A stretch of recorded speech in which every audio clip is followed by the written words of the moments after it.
Polda Sulut menetapkan 3 tersangka dalam kasus dugaan mafia tanah di eks Pasar Tumintik, Manado.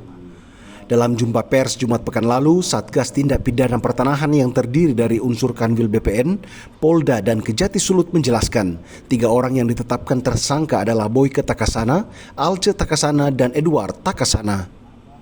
Ketiganya adalah terlapor kasus dugaan penyerobatan tanah yang dilaporkan Regan Abutan. Para tersangka dijerat pasal 385, pasal 55, dan pasal 56 KUHP.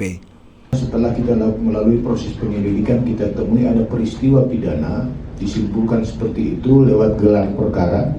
Pada tanggal 23 Februari kita lakukan tingkatkan status dari lidik menjadi penyidikan.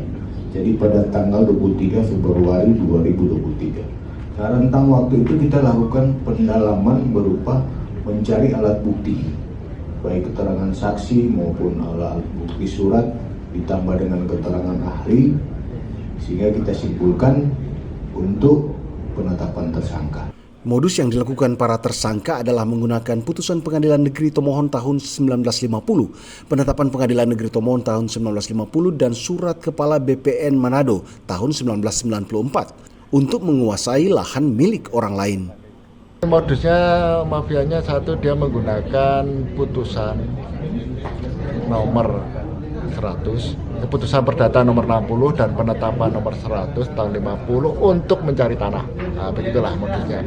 Dan ini telah terjadi beberapa kali, dia menggunakan dua putusan ini untuk mencari tanah, di mana pernah ada kasus tahun 2018.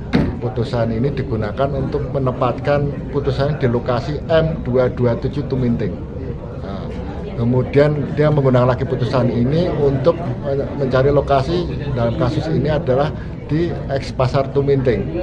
Pada eks Pasar Tuminting sudah ada haknya 53. Kemudian dia menggunakan juga 2 putusan ini untuk mengklaim memohon pembatalan sertifikat di BPN. Padahal berbeda. Satu, riwayat tanahnya pun berbeda. Kemudian batas-batas bidang tanah antara putusan dengan M53 pun juga berbeda. Di lain pihak, Boy Takasana mempertanyakan penetapan status tersangka terhadap dirinya.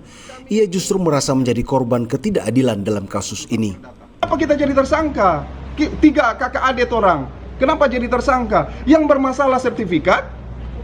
Kenapa kita jadi tersangka? Yang bermasalah ini sudah dijelaskan, yang bermasalah sertifikat itu terbit di atas hak orang lain. Tanah itu mereka bilang ada DPIC, Pak. Di sini dia bilang bahwa dia tanah sertifikat 53 itu sudah mengambil tanah milik Oma Karlina Manamuri, kita pet Oma. Dia sudah mengambil. Berarti sertifikat yang bermasalah. Sudah ada kop juga surat pembatalan. Apalagi kita sudah jelaskan, tapi kami Pak, karena mungkin posisi kami dibilang juga, wah heran lagi dibilang kami mafia tanah. Kami tidak ada apa-apa, kami tidak ada jaringan, kami tidak ada pejabat, tidak punya saudara kami tidak punya perusahaan. Kasus tersebut kini ditangani penyidik Kejati Sulut dalam proses penetapan P21. Yongke Londa, Kompas TV Manado, Sulawesi Utara.